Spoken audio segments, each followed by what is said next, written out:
Você que tá chegando agora, chega mais, puxa esse banco, ajeita o fone de ouvido e deixa eu te contar um trem, porque hoje o papo tá daquele jeito, que mistura futuro com passado, boleto com saudade e riso com desespero aí.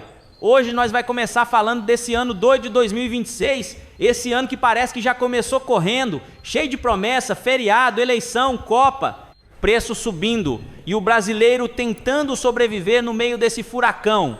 Mas calma que o trem não para aí não, meu amigo, porque no meio dessa bagunça de 2026, a cabeça da gente vive escapando lá para trás, para aquelas memórias dos anos 90, quando rebobinar fita era normal, quando a gente alugava filme, quando o videogame não precisava de internet, quando o salário até dava para comprar alguma coisa no fim do mês, e a gente nem sabia que estava sendo feliz, E no meio disso tudo entra o maior personagem dessa história, o profissional CLT brasileiro, aquele herói sem capa que acorda cedo, pega ônibus lotado, escuta chefe injusto, sonha com sexta-feira e vive brigando com o cartão de crédito, mas mesmo assim ainda arruma um jeito de rir da própria desgraça.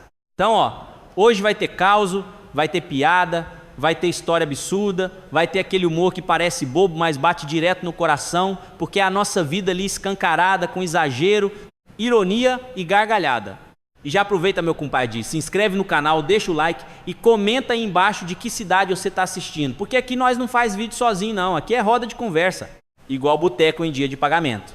Agora ajeita aí, porque a saga de 2026 vai começar e eu já te aviso, vai rir, vai se reconhecer e vai falar, vixe, sou eu aí.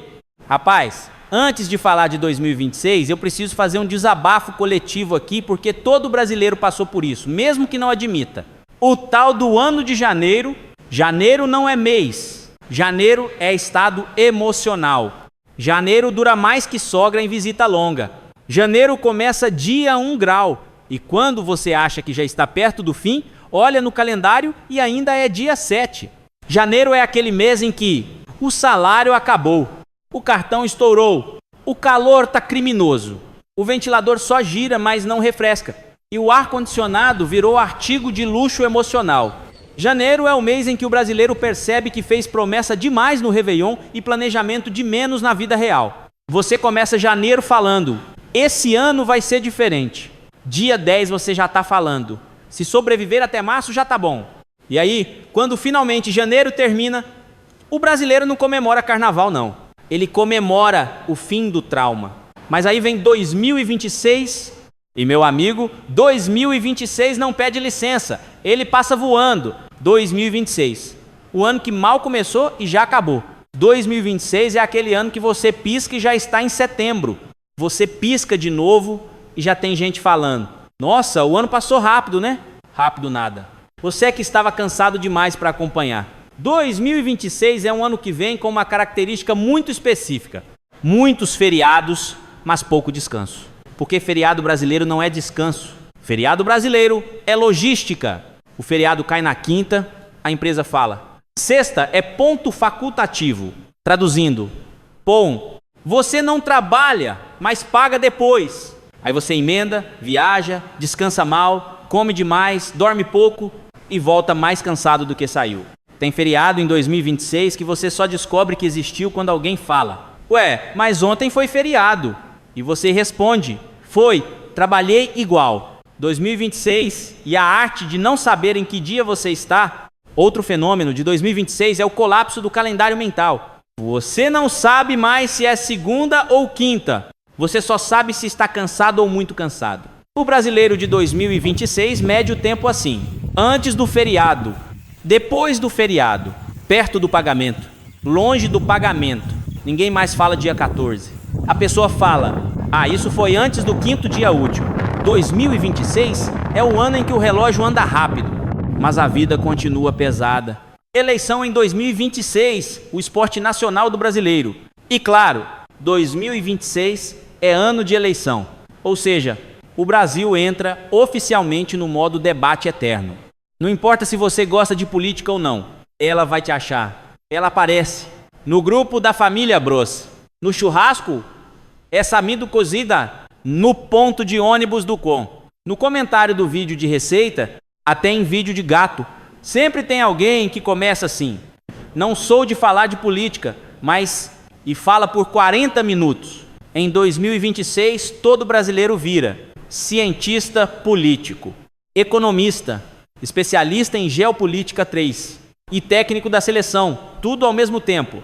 A eleição não divide só opiniões, ela divide mesa, grupo, amizade e até senha de Wi-Fi.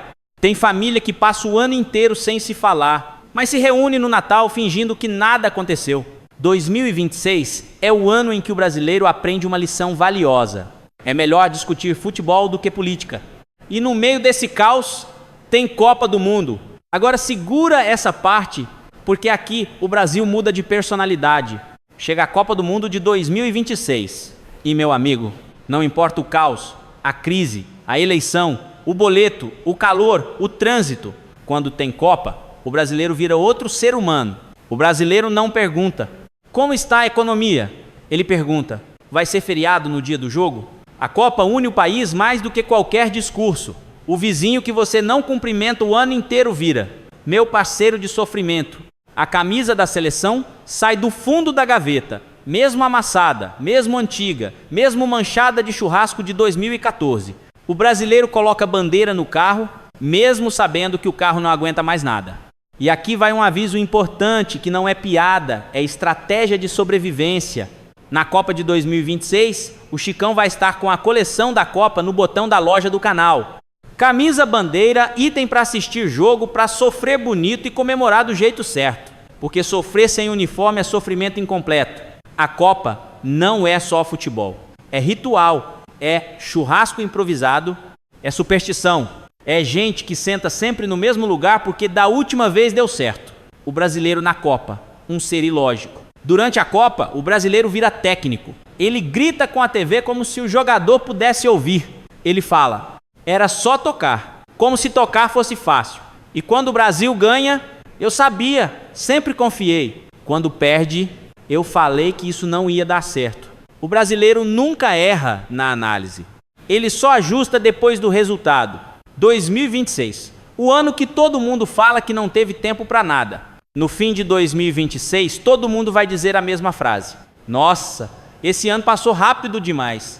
Mas passou rápido porque você trabalhou demais, se preocupou demais, se estressou demais e descansou de menos que. 2026 é aquele ano que você promete cuidar mais de você, mas só lembra disso quando o corpo reclama. É o ano em que você aprende que tempo é caro, paz é artigo de luxo, bela conto contra o Dabi, essa paz idoso e rir virou necessidade básica. A verdade sobre 2026. 2026 não é um ano fácil, mas também não é um ano vazio. É um ano cheio de barulho, opinião, jogo, feriado, confusão e história para contar. É aquele ano que quando acaba você senta, respira fundo e fala: foi puxado, mas foi vivido. E no meio de tudo isso, se você conseguiu rir, acompanhar, sofrer na Copa, discutir política sem perder todos os amigos e ainda chegar vivo em dezembro, parabéns, você venceu 2026. Porque no Brasil, meu amigo, sobreviver já é vitória. E agora me conta, 2026 tonelada A passando voando para você também, ou você ainda está tentando terminar janeiro? Rapaz, senta aí, puxa uma cadeira, se ajeita, porque isso aqui não é história para quem tem pressa. Isso aqui é para quem viveu, e para quem não viveu, mas gosta de ouvir e falar: rapaz, meu pai fazia isso aí. Porque tem coisa que só quem viveu as décadas de 70 e 80 entende. Não é nostalgia não, é sobrevivência histórica.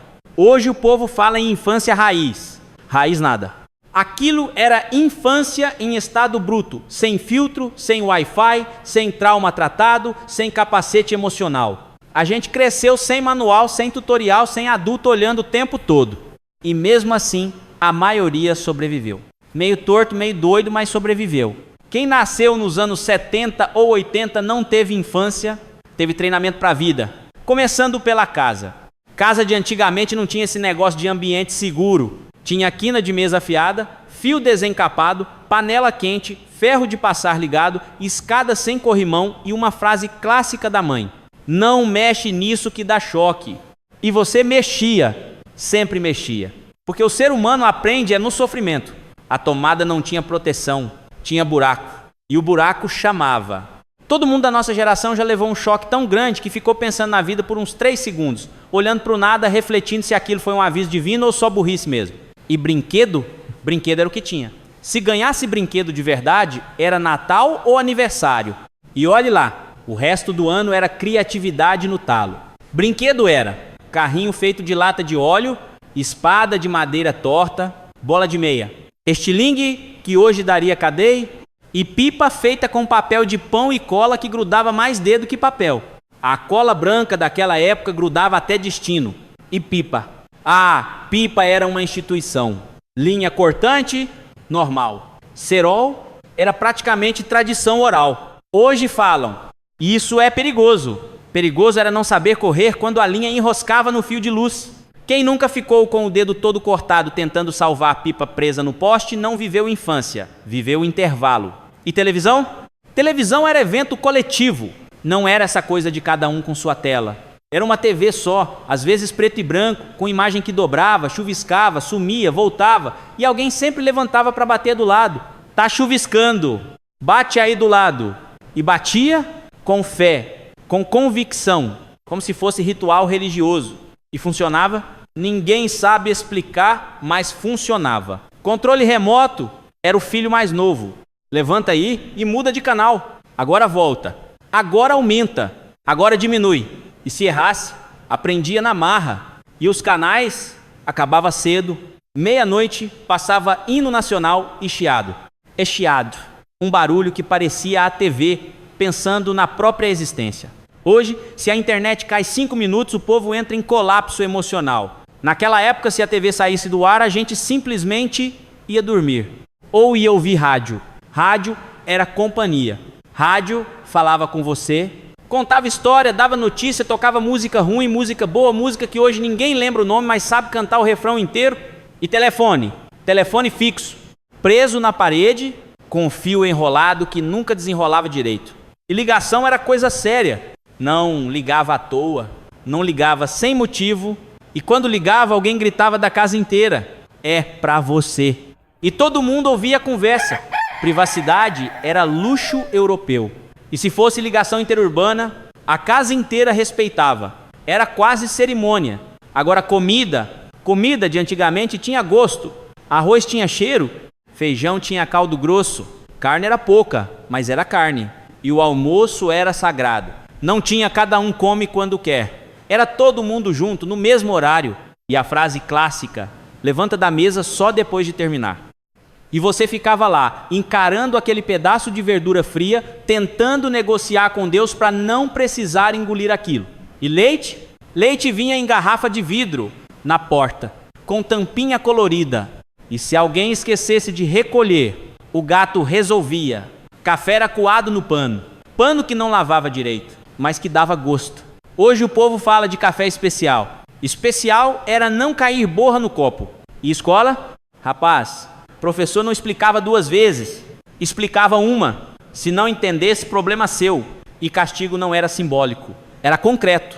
Ficar em pé, copiar 100 vezes, ajoelhar no milho, quem viveu, viveu, e ir para a diretoria era sentença moral. E ninguém ligava para pai reclamar. Pai ainda perguntava em casa, o que você fez? E se a resposta não convencesse, apanhava de novo. Era um sistema integrado de educação. E recreio? Recreio era guerra. Era disputa de bola, disputa de espaço, disputa de respeito. Cair era normal. Levantar sangrando era padrão.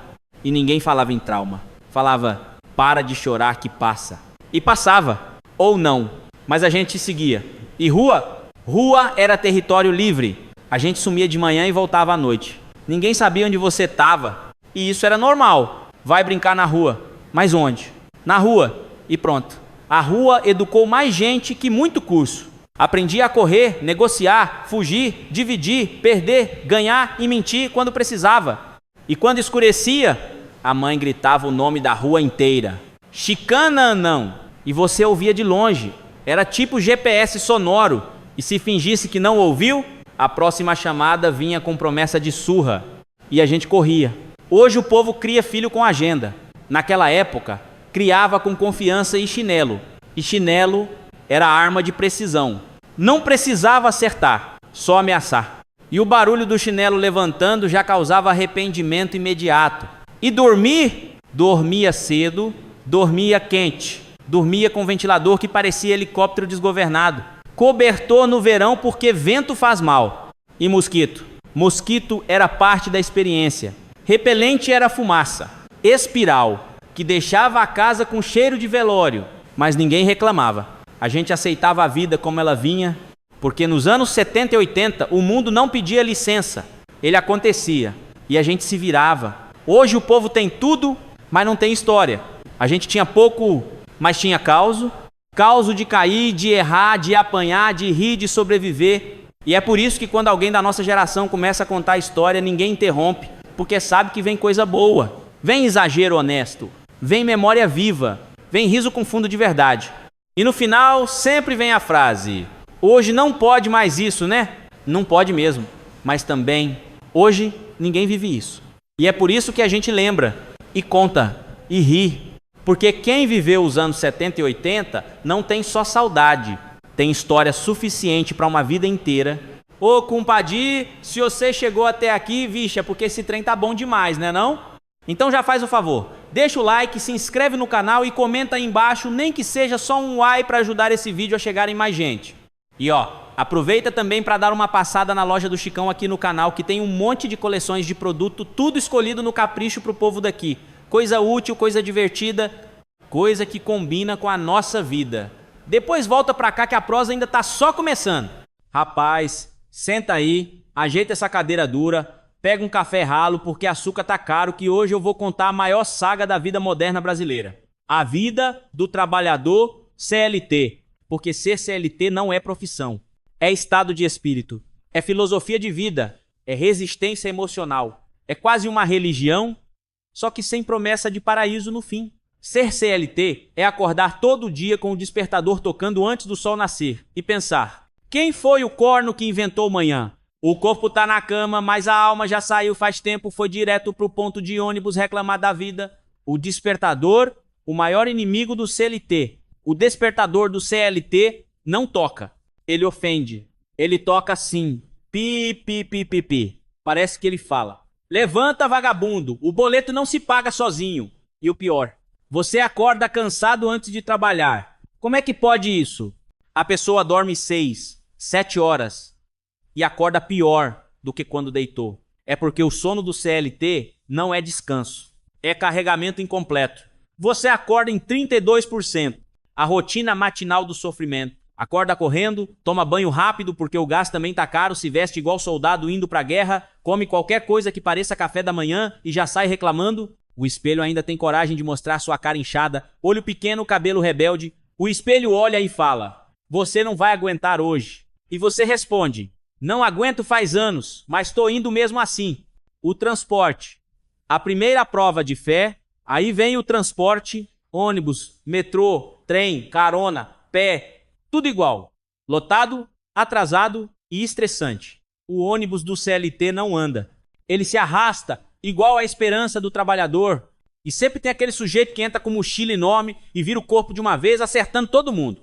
Tem o cheiro misturado, perfume barato, suor existencial prosso, desespero, sonho interrompido. Tudo junto, formando o ar oficial do trabalhador brasileiro. E o ônibus freia, e o povo vai pra frente, e você segura num ferro que já foi segurado por 38 mil pessoas desde 1998. Mas tá tudo bem, porque você pensa: pelo menos tô empregado. Chegando no trabalho, o teatro começa. Chegou no trabalho, bate o ponto. O ponto não registra a hora, ele registra humilhação. Se você chega 1 minuto atrasado, sistema, atraso registrado. Se você sai 2 horas mais tarde, se estima, nada aconteceu. O sistema do ponto tem personalidade e não gosta de você. Aí começa o teatro corporativo. Você entra sorrindo. Bom dia! Por dentro, eu queria estar morto. O café do trabalho. O café do trabalho é sempre suspeito. Ou tá fraco demais, parece água que passou perto do pó. Ou tá forte demais, parece petróleo fervido. Mas você toma. Porque o CLT não toma café por gosto. Ele toma por sobrevivência. Café é o combustível oficial do trabalhador. Sem café, o CLT entra em modo economia de energia. O computador que não liga. Você liga o computador, ele demora. Você olha para a tela preta e pensa, se esse trem não ligar, eu vou embora. Ele liga, mas trava. Você reinicia, ele pede atualização. Você aceita. Ele demora mais ainda. O computador do CLT só funciona quando já passou metade do expediente. A reunião que podia ser um e-mail. Aí vem a reunião. A famosa reunião que podia ser um e-mail. Ou uma mensagem. Ou um áudio de 15 segundos. Ou nada. Mas não. É uma reunião de 1 hora com 12 pessoas. Para decidir algo que já estava decidido. Tem sempre alguém falando bonito. Precisamos alinhar sinergias, otimizar processos, pensar fora da caixa, e o CLT pensando, eu só queria almoçar. O almoço, o breve momento de felicidade. O almoço do CLT é sagrado. É o único momento em que ele se sente um pouco humano, mas dura pouco. Ou é marmita fria, mas honesta. Ou é restaurante caro e arrependimento depois. Você come rápido, porque sabe, daqui a pouco tem que voltar. E sempre tem aquele colega que fala, nossa, já tá acabando a hora. Essa pessoa devia ser demitida à tarde, onde a alma morre devagar. Depois do almoço, o CLT entra no modo automático. A barriga pesada, o olho pesando, a vontade de viver indo embora. Você abre uma planilha, fecha, abre de novo, não lembra o que estava fazendo e finge produtividade. Porque o CLT é mestre em parecer ocupado. Anda com papel na mão, faz cara séria, suspira olhando para a tela. Tudo isso sem produzir absolutamente nada. O chefe, tem chefe gente boa, mas é raro. É igual Eclipse. O chefe do CLT, normalmente, manda mensagem fora do horário celeiro. Pede coisa em cima da hora. Fala é rapidinho, nunca é. E sempre pergunta, você consegue fazer isso hoje? Hoje significa agora. O salário, o grande mistério, o salário do CLT cai e some. É impressionante. Você olha o extrato e pensa, uai, já acabou? O dinheiro do CLT não acaba. Ele desaparece. É boleto, é mercado, é aluguel, é conta, é taxa que você nem sabe de onde veio. Quando sobra R$50, você se sente rico. O FGTS, a lenda. O FGTS é aquele dinheiro que você sabe que existe, mas nunca vê. É tipo, parente distante, tá lá, mas não mexe. Quando você olha o saldo, isso aqui não paga nem o trauma. A sexta-feira, a ilusão da felicidade. Sexta-feira o CLT fica animado, mas é falso. Porque sexta-feira ainda é dia útil. Ainda tem chefe, ainda tem reunião, ainda tem cobrança quimasa. A felicidade só começa depois de bater o ponto. Antes disso, é só esperança. O domingo à noite. O pesadelo. Domingo à noite, meu amigo, o CLT não dorme. Ele sofre, já começa a pensar. Amanhã tudo de novo. Dá até dor no estômago. O Fantástico tocando. A alma indo embora. Mas mesmo assim, mesmo com tudo isso, o CLT vai. Vai cansado. Vai reclamando. Vai rindo. Vai pagando conta. Vai sobrevivendo, porque o CLT é forte, é resiliente, é guerreiro invisível. O CLT segura esse país nas costas, sem glamour, sem medalha, sem reconhecimento, mas com boleto pago, às vezes. Conclusão, ser CLT é isso, acordar cedo, trabalhar muito por ele, reclamar sempre, rir da própria desgraça de lesão e continuar indo premuside, porque parar não pode. Desistir não dá. E rir. Rir é o que resta. Então, se você é CLT, meu respeito, você não é fraco. Você só tá cansado. Muito cansado. Rapaz, se tem uma coisa que devia virar disciplina na escola do interior, é criação de animal e controle emocional.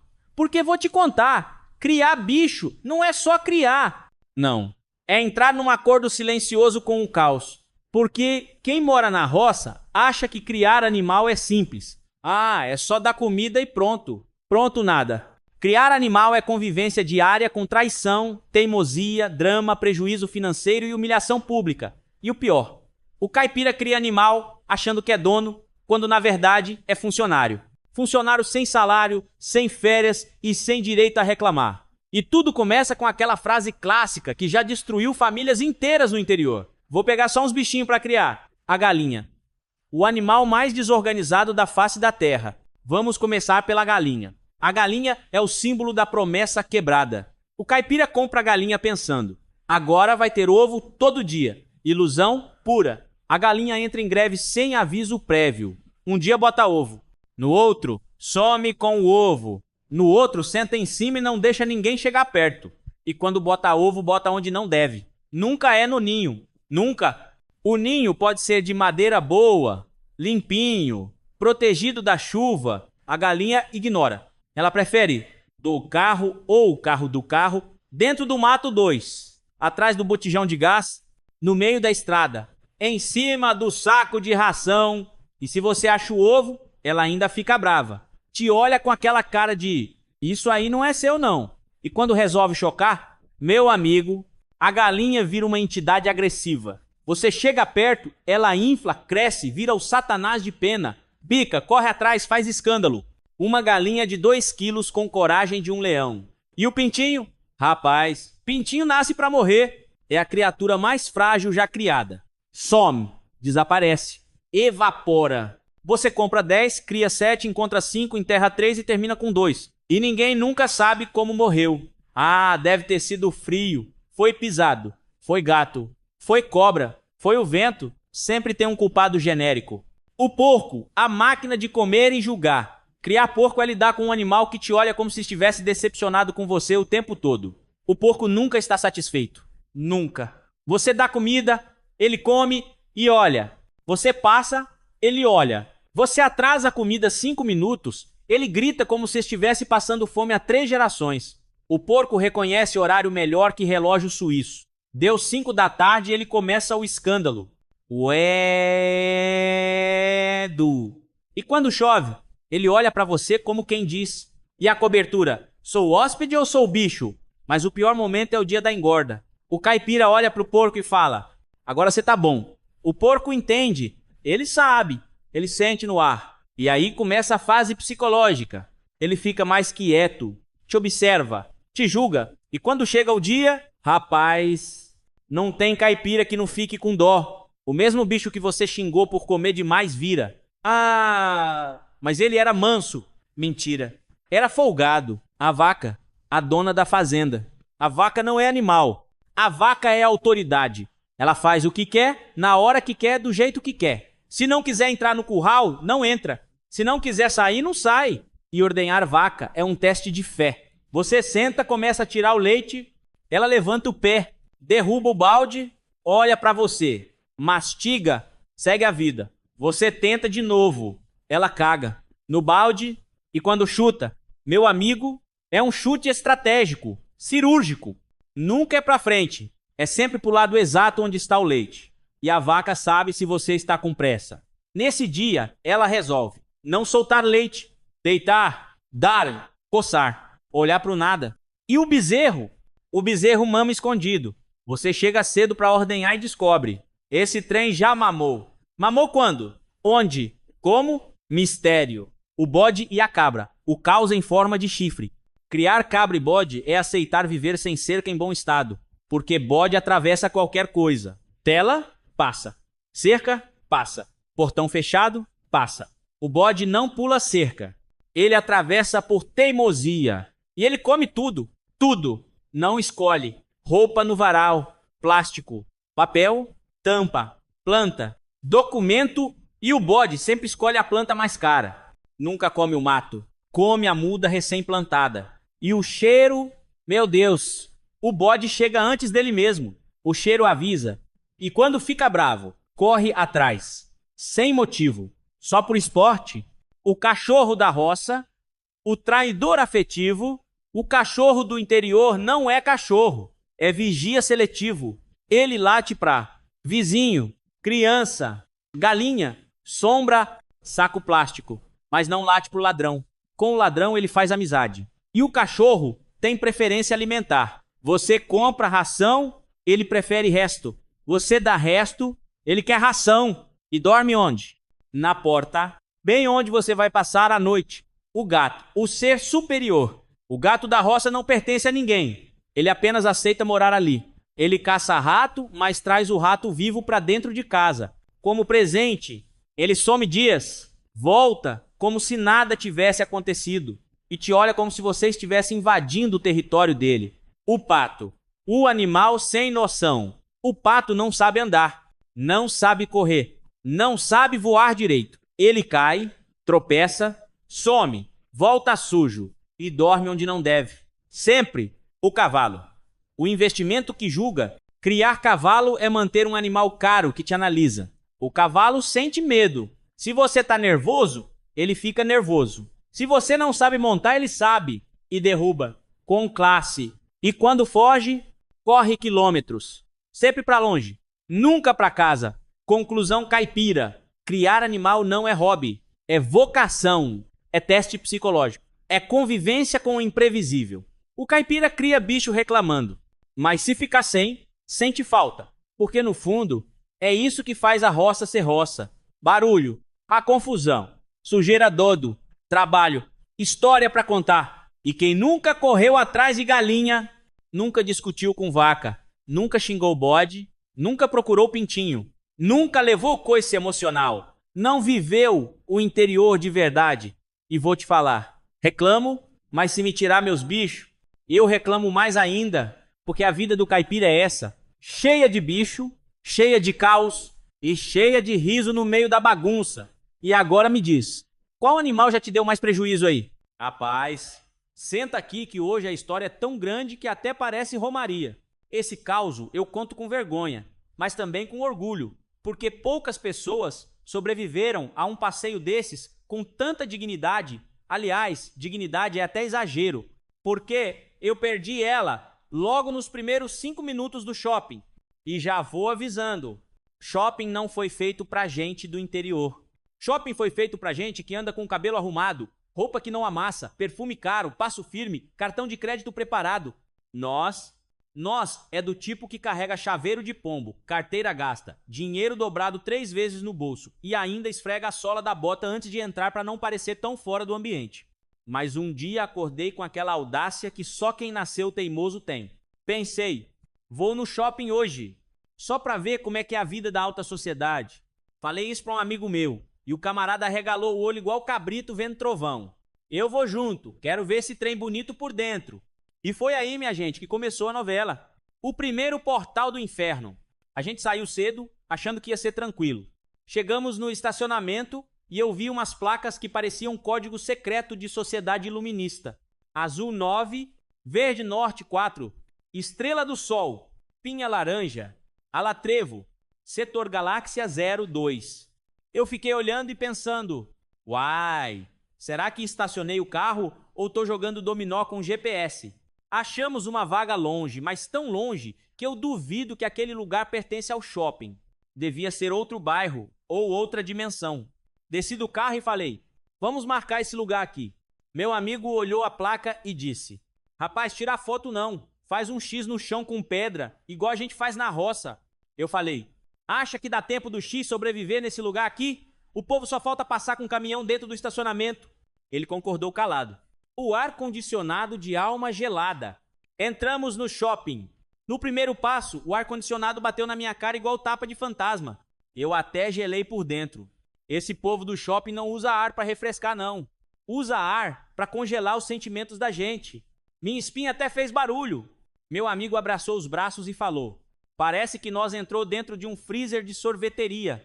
E eu não sei qual é o nível de frescura desse shopping, mas tenho certeza que aqui dentro o clima é patrocinado pela Sibéria. A porta giratória ou a máquina de tontura. Lá vem ela, a maldita porta giratória. Eu parei na frente dela igual boi olhando para a cerca elétrica. Disse, isso aí gira sozinho, é? Meu amigo foi chegando perto, empolgado igual criança pequena. Entrou na parte que rodava e achou bonito o movimento. Pra quê? O inocente fez o favor de empurrar a porta para ajudar. Rapaz, a porta girou com uma força que se tivesse vento dentro dela, ele tinha ido parar no estacionamento de novo. O coitado deu uma volta tão rápida que entrou, saiu, quase voltou, quase caiu, quase chorou. Quando parou, ele estava sentado no chão, tonto, falando, acho que fui e voltei do mesmo lugar sem saber. Eu olhei para ele, depois para a porta e agradeci a Deus por ter mantido a mão no bolso. O mapa do shopping ou o enigma do ancião. Depois do susto, fomos olhar o mapa. O mapa do shopping parecia manual de nave espacial. Eu nunca vi tanta seta apontando para lugar nenhum.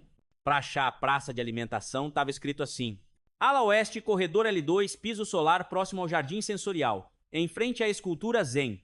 Eu pensei, minha Nossa Senhora, é comida ou curso de geografia? Meu amigo virou e falou: Isso aí tá parecendo mapa de jogo de videogame. Se bobear, tem dragão no corredor. Acreditei. A escada rolante. A inimiga oficial do povo simples. Quando chegamos na escada rolante, meu amigo perdeu a guerra. Ele olhava para o degrau subindo e ia recuando. Chegava perto, o negócio mexia e ele voltava.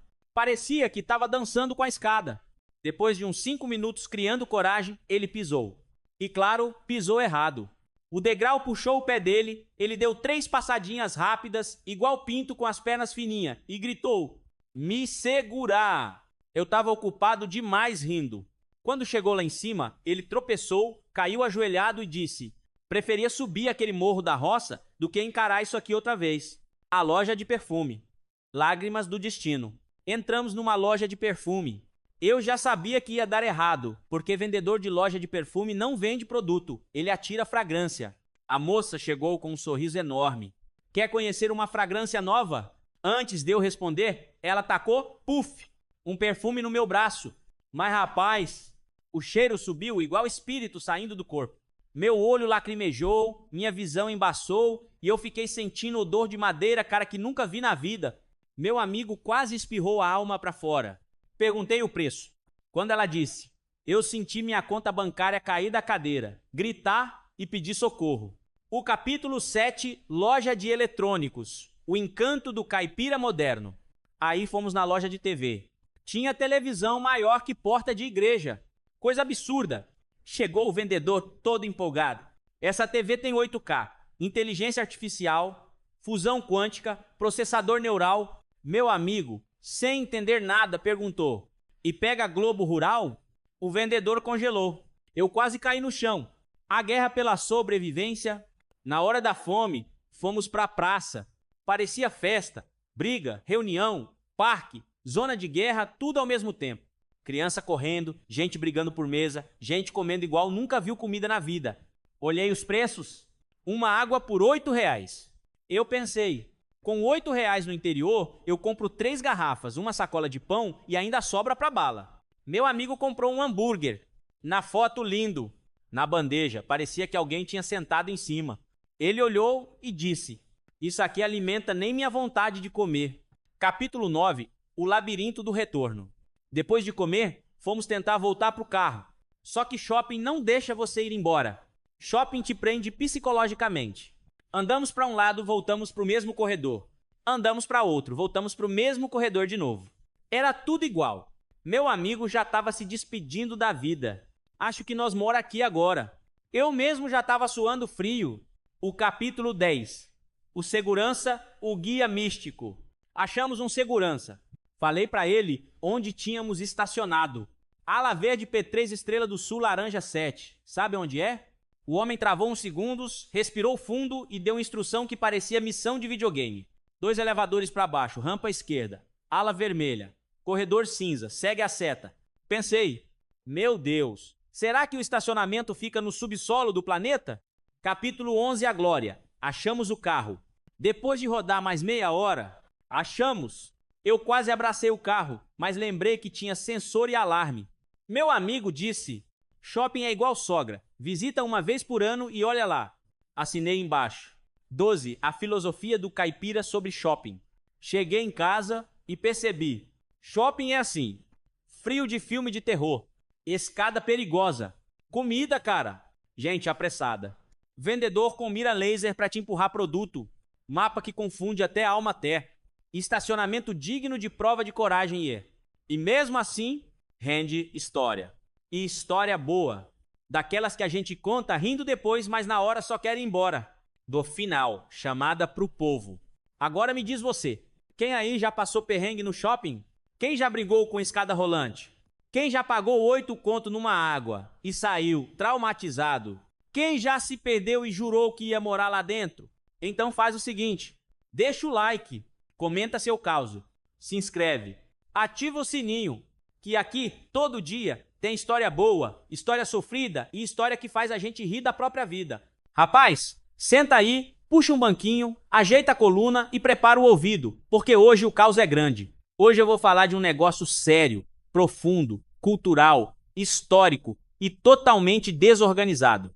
O brasileiro e suas manias, jeitos e esquisitices dependendo da região onde nasceu. Porque uma coisa eu aprendi nessa vida, o Brasil não é um país... O Brasil é um pacote de países que resolveram morar tudo junto e fingir que é normal. E o mais engraçado é que todo brasileiro acha que o jeito dele é o certo e o resto do país é tudo meio estranho. E é aí que mora a graça. O Brasil não tem região, tem personalidade múltipla. O brasileiro nasce já com opinião formada sobre gente que ele nunca viu. O do Sul acha que passa frio de verdade. O do Nordeste acha que o resto do país não aguenta calor. O do Sudeste acha que trabalha mais que todo mundo.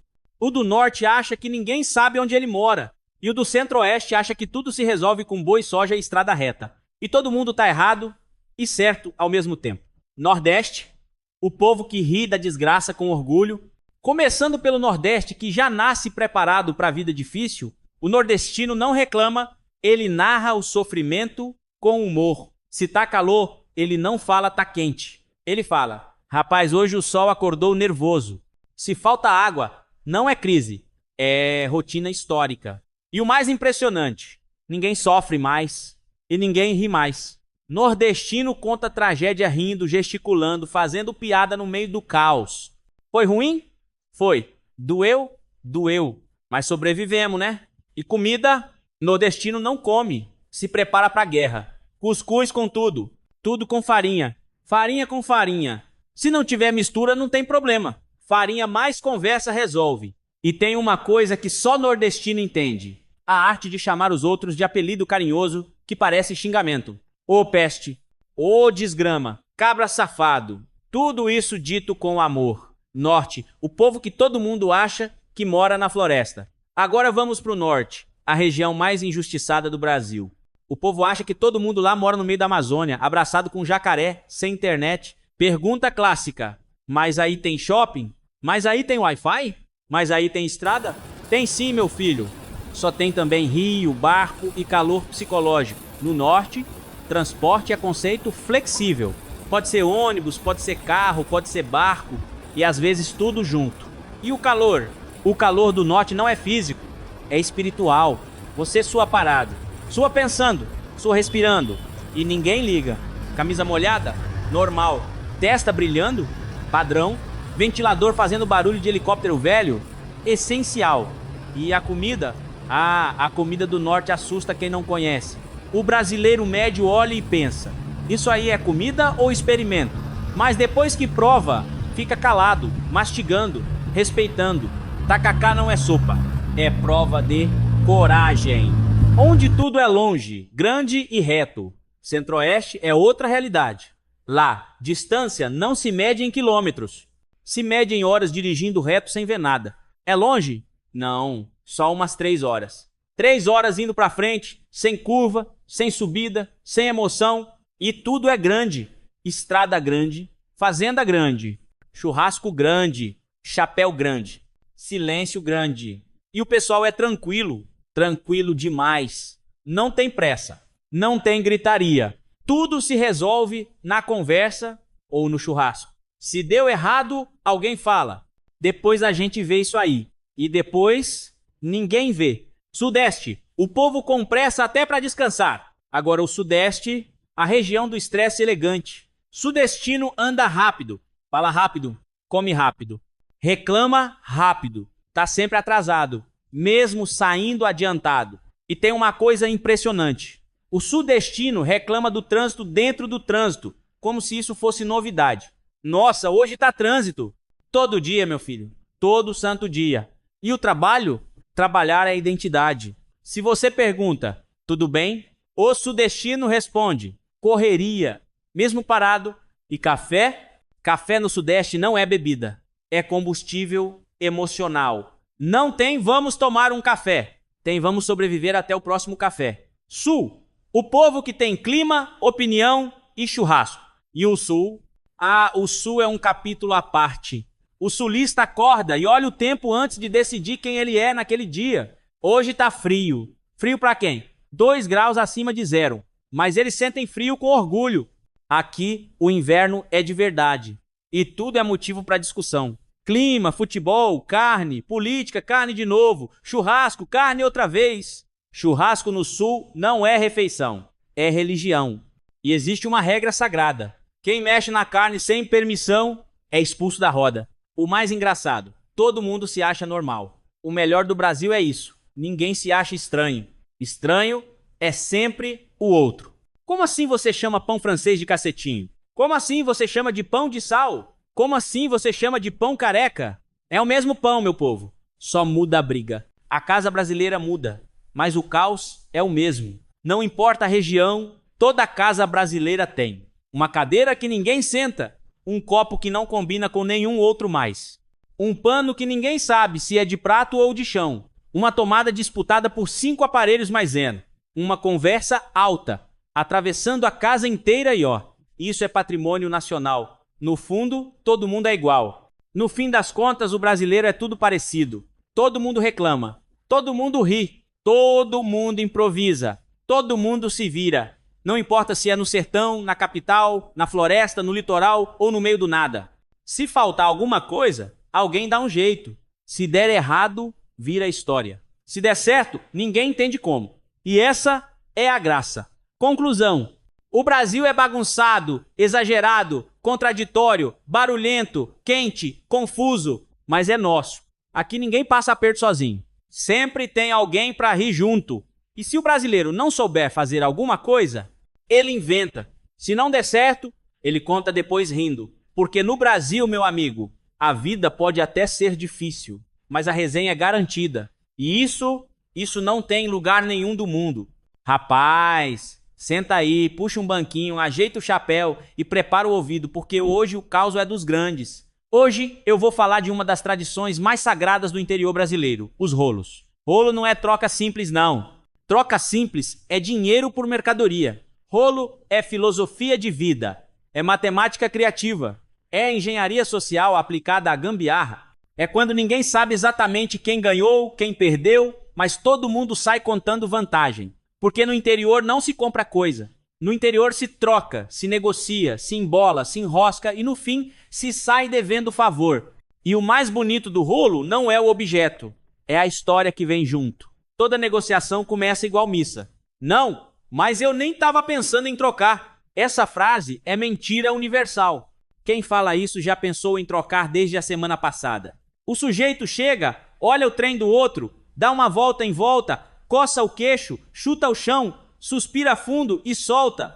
Rapaz, isso aí é bom, viu? Mas dá trabalho. Pronto, a negociação começou, porque no rolo ninguém fala bem demais do próprio produto. Se falar bem demais, o outro desconfia. Tem que diminuir para valorizar depois. Esse cavalo aqui, bom, ele só é meio preguiçoso, meio torto da perna esquerda, não gosta de água, de chuva, de sol forte. Mas fora isso, é um relógio. Relógio nenhum funciona assim, mas no rolo funciona. E todo rolo começa pequeno. É sempre uma troca inocente. O que você quer nisso aí? Ah, nada demais não. Um leitãozinho já resolve. Leitãozinho, no interior, é moeda forte. Vale mais que dinheiro porque dinheiro some. Leitão cresce. Aí o outro responde. Leitão eu não tenho, mas tenho uma bicicleta boa. A bicicleta já entra no rolo sem ninguém ter pedido. E aí vira bola de neve. Bicicleta não... Mas se fosse uma bicicleta mais uma sela de cavalo, sela eu tenho, mas está sem a fivela. Fivela é barato. Então pronto. E quando você vê, ninguém lembra mais como tudo começou. Eu lembro de um rolo tão absurdo que até hoje ninguém sabe explicar direito. Começou com um rádio velho, rádio de pilha, só pegava M, chiava mais que panela de pressão e falhava quando alguém espirrava perto. O dono disse... Esse rádio aí é relíquia, viu? Era do meu avô. Relíquia de avô sempre vale mais, mesmo que o avô nunca tenha usado. O outro respondeu, rádio eu não quero não. Mas se fosse um rádio mais um galo bom de briga, pronto. Entrou um galo na história. O dono do rádio não tinha galo, mas conhecia quem tinha. Aí ele falou, eu arrumo o galo, mas aí você tem que completar com uma enxada. O outro tinha enxada, mas a enxada estava empenada.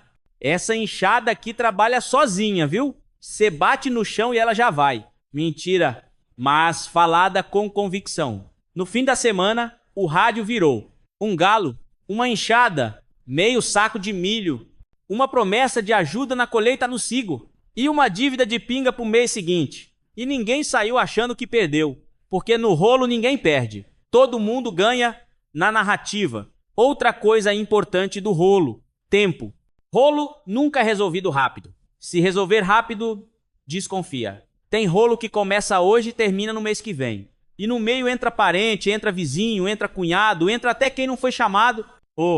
Mas esse rolo aí não tá bom não. Se você colocar mais um porco pequeno, pronto, o porco entra. E porco é perigoso, porque porco cresce. E tudo que cresce muda o valor do acordo. Não, mas o porco agora vale mais. Então eu quero a carroça junto. A carroça entra. Carroça eu até dou, mas sem a roda da frente. Aí vira carroça manca. Mas no rolo isso não é defeito, é detalhe. E tem o rolo clássico, rolo de carro velho. Carro velho no interior nunca é carro, é máquina. Essa máquina aqui é forte, viu? Só bebe um pouquinho mais. Um pouquinho mais significa beber mais que sogra em festa. Liga fácil? Fácil demais. Só tem que dar 3 tapinhas no carburador, rezar um Pai Nosso e não pode ligar de manhã cedo. Normal. E o outro responde, eu tenho um terreno lá pra baixo, pequeno, mas é bom. Terreno bom geralmente é longe até Bônia, sem água, sem estradazinho, mas com potencial. Terreno com potencial é aquele que só melhora se alguém gastar muito dinheiro. A troca acontece. Um sai com o carro, outro sai com o terreno.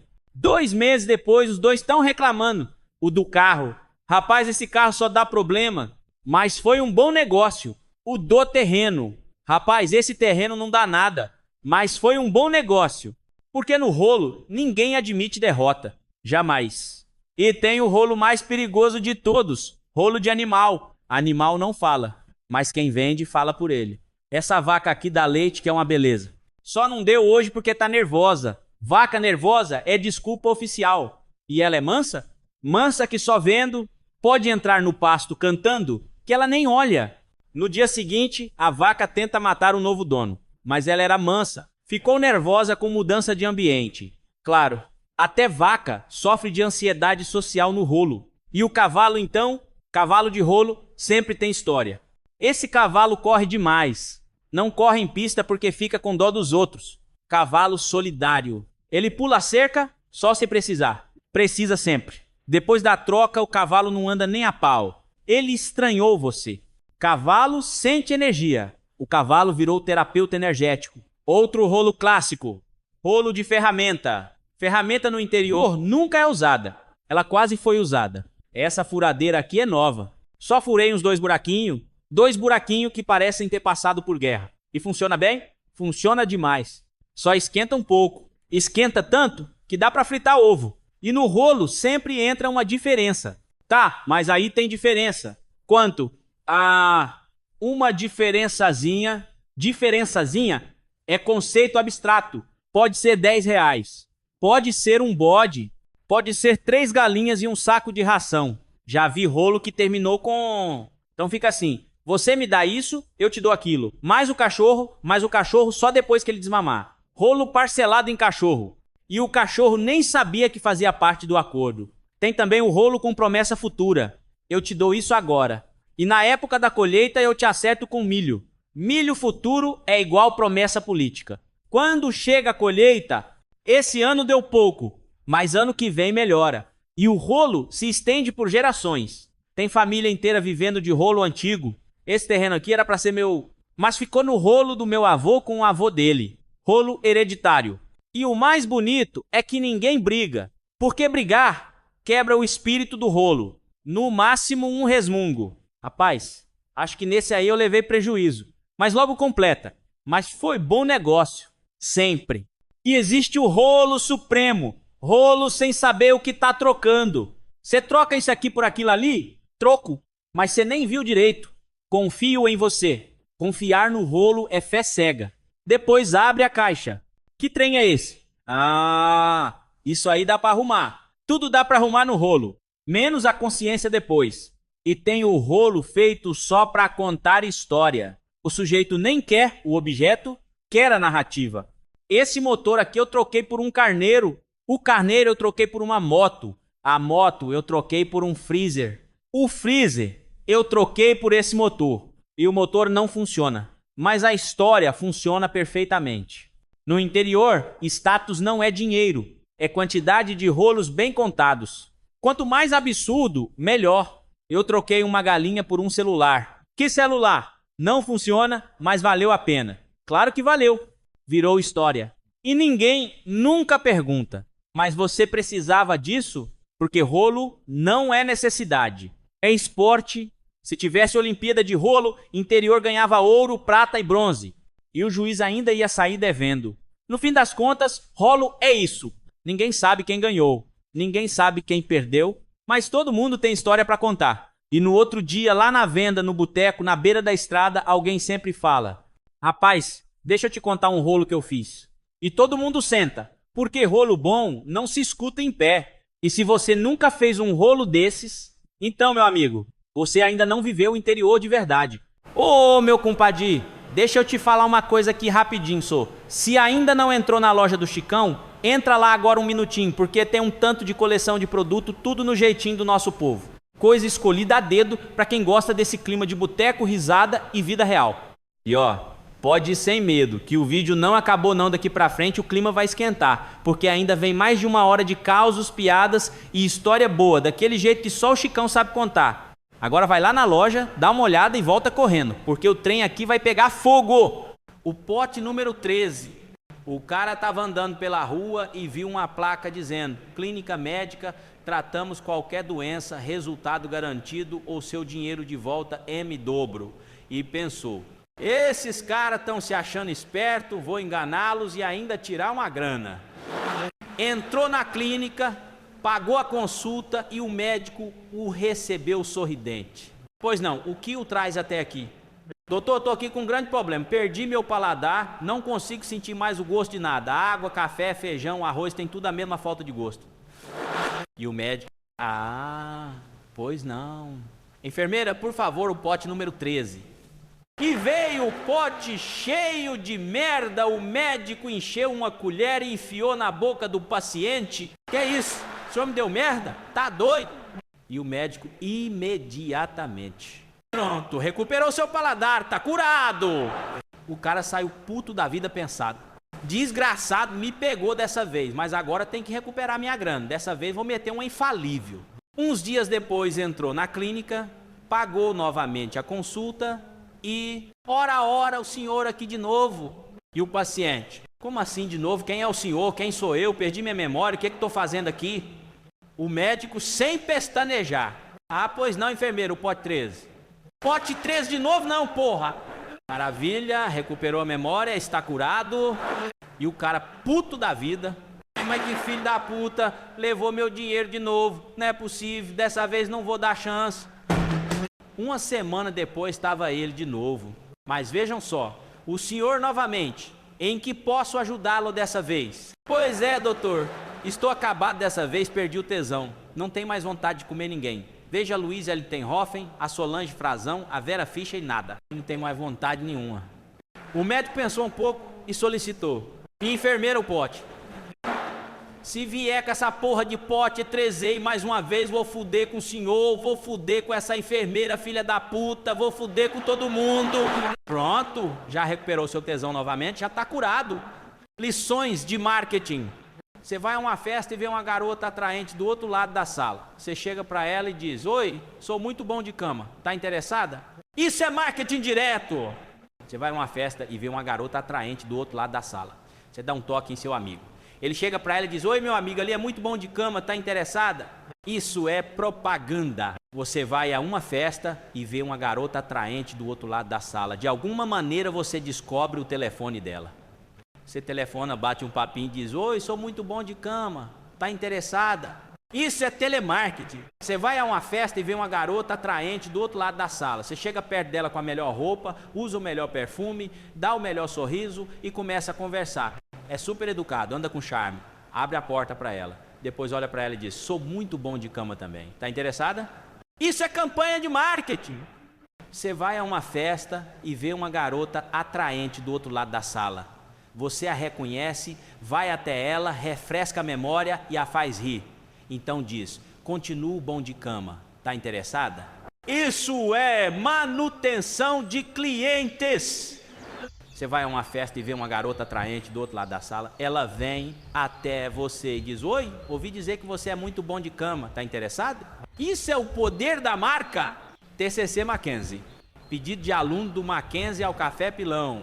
Prezados senhores, gostaria de verificar a possibilidade da realização de uma entrevista com o responsável pela área de marketing a respeito do mercado de café tipo exportação no Brasil. Eu e meus colegas somos alunos do curso de Administração Comércio Exterior da Universidade Mackenzie e temos como tema do trabalho de conclusão de curso a influência do selo tipo exportação no consumo de café no selo Brasil. A ideia é estudarmos os efeitos do produto exportável no mercado doméstico e por isso selecionamos profissionais do mercado de café cuja opinião nos seria de algum valor. A entrevista seria agendada conforme a disponibilidade da sua empresa e não levaria mais do que R$1. Aguardo um retorno e desde já agradeço. Resposta do Café Pilão. Agradecemos o seu contato e o seu interesse no nosso Café Pilão. Informamos que nós, do Café Pilão, possuímos uma política para a divulgação das informações sobre os nossos produtos e sobre a nossa empresa. Desta forma, disponibilizamos o site para que o estudante tenha acesso às informações sobre a marca do produto e a empresa possíveis de serem divulgadas. Você poderá acessar nossa página pelo endereço http://www.cafepilau.com/br www.cafepilau.www. Esperamos que você possa apreciar o site do Café Pilão, pois ele foi especialmente desenvolvido com todo o carinho para você. Mais uma vez agradecemos o seu contato e colocamos o serviço de atendimento ao consumidor à sua disposição. Um abraço. Gledes de Souza, Serviço de Atendimento ao Consumidor. Réplica do aluno. Prezado senhor Gledes de Souza, somos alunos do último semestre do curso de Administração Comex da Universidade Mackenzie. Embora o nosso curso seja meia boca, Vessar, também seja meia boca essa água suja que vocês chamam de café, outra meia boca, nós não o somos e a nossa paciência se esgotou. Como Vessar, não deve saber o que é estresse, pois a sua existência medíocre não prevê a transposição de limites, prazos, etc. Eu gostaria de, em poucas linhas, escrever que é muito foda ralarmos para pagar a facul, mantermos nossos empregos, tentarmos minimamente concluir os trabalhos que sempre deixamos atrasar e ainda termos que aturar respostas imbecis como a que Vessar nos mandou. Para tentar fazê-lo perceber o quão estúpida foi a sua resposta, segue um silogismo bem didático com a sequência de raciocínio que o seu cérebro de amendoim deveria ter feito. 1. A minha mensagem chegou por meio do site do Café Pilão, portanto eu tenho acesso à internet. 2. A mensagem foi escrita, logo eu sei escrever. 3. Se eu sei escrever, muito provavelmente eu saiba ler. 4. Se eu sei ler, tenho acesso à internet e acessei o site do Café Pilão P. Escrevi a mensagem, eu vi o que havia escrito lá. 5. Se eu me dei ao trabalho de escrever uma merda de mensagem para um bando de idiotas do serviço de atendimento, é porque eu preciso de algo além do que está no site. Ficou claro ou preciso desenhar? Portanto, meu amigo, eu penso sinceramente que pessoas como Vessar deveriam ser esterilizadas ao nascer, pois assim pouparíamos as futuras gerações do convívio desgastante que hoje somos obrigados a manter, em nome dos direitos humanos e da civilidade. Por fim, segue um conselho e um pedido. O conselho é que Vessar se mate o mais rápido possível e o pedido é que, antes de se matar, você vá tomar Cleiton Ferraz de Andrade, anã no ginecologista. Um anã se apresenta para uma consulta ginecológica. O médico pergunta em que pode ajudar. Bem, doutor, na verdade não sei como explicar, mas cada vez que chove minha vagina dói muito. Dói? Mas como? Ah, doutor, ela dói, arde e fica avermelhada? Bem, suba na maca que lhe examinarei. O médico observa atentamente e lhe diz: na verdade não encontro nada de anormal, como é a dor. É uma dor muito intensa. O interessante é que sinto somente quando chove. Bem, lhe recomendaria que venha um dia de chuva. Assim poderei fazer um diagnóstico mais preciso. Passam-se 15 dias e numa tarde chuvosa aparece no consultório novamente a anã.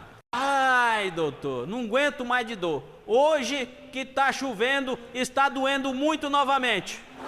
O médico olha e manda ela se deitar na maca ginecológica, coloca um lençol entre as pernas, agarra uma tesoura e começa a trabalhar. Depois de 5 minutos lhe diz para descer da maca. Como se sente? A anã caminha um pouco e diz: estou muito bem, doutor, não sinto nada. O que o senhor fez? Nada. Somente cortei um pouco o cano das botas de borracha. Quantas pessoas são necessárias para trocar uma lâmpada? Depende do tipo de pessoa. Gays, 6. 1 para trocar e 5 para ficar gritando. Linda, poderosa, maravilhosa, divina, tudo. Peruas, 2. Uma chama o eletricista e a outra prepara os drinks. Loiras, 5. Uma para segurar a lâmpada e outras 4 para girarem a cadeira. Bêbados, 1. Só para segurar a lâmpada, enquanto o teto vai rodando. Machões, nenhum. Macho não tem medo do dia escuro. Mulher com TPM, só ela, sozinha. Porque ninguém dentro desta casa sabe como trocar uma lâmpada. São um bando de imprestáveis, eles nem percebem que a lâmpada queimou. Eles podem ficar em casa no escuro por 3 dias antes de notar que a bosta da lâmpada queimou. E quando eles notaram, vão passar mais 5 dias esperando que eu troque a lâmpada, porque eles acham que eu sou a escrava deles. E quando eles se derem conta de que eu não vou trocar a lâmpada, eles ainda vão ficar mais 2 dias no escuro, porque não sabem que as lâmpadas novas ficam dentro da merda da despensa. E se, por algum milagre, eles encontrarem as lâmpadas novas, vão arrastar a poltrona da sala até o lugar onde está a lâmpada queimada e vão arranhar o piso todo, porque são incapazes de saber onde a escada fica guardada. É inútil esperar que eles troquem a lâmpada, então sou eu mesmo quem vai trocá-la. E como eu sou uma mulher independente, vou lá e troco. E some da minha frente. Sai daqui. Pergunta: quantas pessoas que assinam listas são necessárias para trocar uma lâmpada? Resposta: 1,332 sendo. 1 para trocar a lâmpada e avisar na lista que a lâmpada foi trocada. 14 para descrever experiências semelhantes. 7 para advertir sobre os riscos de se trocar lâmpadas. 27 para apontar erros de ortografia e gramática nos meios sobre a troca de lâmpadas. 53 para atacar os que corrigiram os erros de gramática e ortografia. 156 para escrever ao owner da lista reclamando da quantidade de e-mails sobre o assunto e dizendo que ele é inadequado à lista. 41 para corrigir a ortografia nos meios, atacando quem corrige a ortografia. 109 para dizer que a lista não é sobre troca de lâmpadas e sugerindo criação de uma lista para isso. 111 para dizer que todos usam lâmpadas e assim esta discussão é relevante. 306 para debater sobre os melhores métodos para trocar lâmpadas e melhores marcas de lâmpadas. 27 para postar URLs onde se podem achar exemplos de diferentes lâmpadas. 103 para reclamar que a postagem simultânea de e-mails sobre troca de lâmpadas para as listas de gramática, ortografia e pontuação deve parar. 14 para reclamar que as URLs estavam erradas e para postar as URLs corretas. 3 para escrever sobre links, sobre lâmpadas que eles acharam nas páginas que falam do assunto da lista e que, assim, tornam lâmpadas um assunto pertinente à lista. 33 para juntar todos os meios sobre o assunto, repeti-los todos, incluindo os headers e footers e acrescentar eu também. 31 para avisar que estão saindo da lista porque não aguentam mais meios sobre troca de lâmpadas. 4 para sugerir escreverem um artigo científico sobre troca de lâmpadas. 1 para propor uma nova lista sobre troca de lâmpadas. 47 para dizer que a lista dos físicos sobre fusão a frio é o lugar mais adequado a esta discussão. 90 para criticar os meios que repetem tudo para acrescentar eu também. 43 para apoiar a criação de uma lista sobre lâmpadas. 110 para repetir todos os meios de crítica sobre os meios que repetem tudo para colocar eu também e colocar no final. Eu também acho um absurdo. E, finalmente, para conferir se a soma desses números todos dá mesmo 1,332, como foi dito. Bom dia, é da recepção. Eu gostaria de falar com alguém que me desse informações sobre um paciente. Queria saber se certa pessoa está melhor ou piorou. Qual e o nome do paciente? Chama-se Celso e está no quarto 302. Um momentinho, eu vou transferir a ligação para o setor de enfermagem. Bom dia, sou a enfermeira Lourdes. O que deseja? Gostaria de saber as condições clínicas do paciente Celso do quarto 302. Por favor, 1 minuto. Vou localizar o médico de plantão. Aqui é o Dr. Carlos, plantonista. Em que posso ajudar? Olá, doutor. Precisaria que alguém me informasse sobre a saúde do Celso, que está internado há 3 semanas no quarto 302. Ok, meu senhor, vou consultar o prontuário do paciente. Um instante só. Aqui está. Ele se alimentou bem hoje, a pressão arterial e pulso estão estáveis, responde bem à medicação prescrita e vai ser retirado do monitor cardíaco até amanhã. Continuando bem, o médico responsável assinará alta em 3 dias. Graças a Deus, são notícias maravilhosas, que alegria. Pelo seu entusiasmo, deve ser alguém muito próximo, certamente da família. Não, sou o próprio Celso telefonando aqui no 302. É que todo mundo entra e sai desta merda deste quarto e ninguém me diz porra nenhum. Eu só queria saber como estou. Psiquiatras, qual a diferença entre o neurótico, o psicótico e o psiquiatra? O neurótico constrói castelos nas nuvens. O psicótico mora neles. O psiquiatra cobra aluguel dos dois. O psiquiatra incentiva o paciente. Pode me contar desde o princípio. Pois bem, doutor, no princípio eu criei o céu e a terra. O psiquiatra para o paciente. Meu amigo, eu tenho uma boa e uma má notícia para você. A má é que você tem fortes tendências homossexuais. Meu Deus, doutor! E qual é a boa notícia? A boa notícia é que acho você um gato. Psiquiatra X, paciente. Sabe como diferenciar o psiquiatra do seu paciente? O psiquiatra é aquele que tem a chave do consultório. Psiquiatra e a dupla personalidade. O paciente chega ao psiquiatra, tímido e cabisbaixo. Doutor, eu tenho dupla personalidade. Esquenta não, meu filho. Senta aí, vamos conversar nós 4. No consultório psiquiátrico. Paciente! Doutor, vou lhe contar um segredo. Eu sou um galo. O psiquiatra resolve aprofundar a anamnese. E desde quando o senhor acha que é um galo? Paciente. Desde que eu era um pintinho. A amnésia. O cara sofria de amnésia e procurou o médico. Doutor, eu estou com uma terrível amnésia. Desde quando? Desde quando o quê, doutor? Repetindo o tratamento. Psiquiatra para paciente bebum. O senhor vai parar de beber cerveja. Durante 1 ano só vai beber leite. Outra vez, doutor. O quê? O senhor já fez tratamento? Já. Durante os 2 primeiros anos da minha vida, o paciente chega aflito no consultório. Doutor, tenho tendências suicidas. O que faço? Em primeiro lugar, pague a consulta.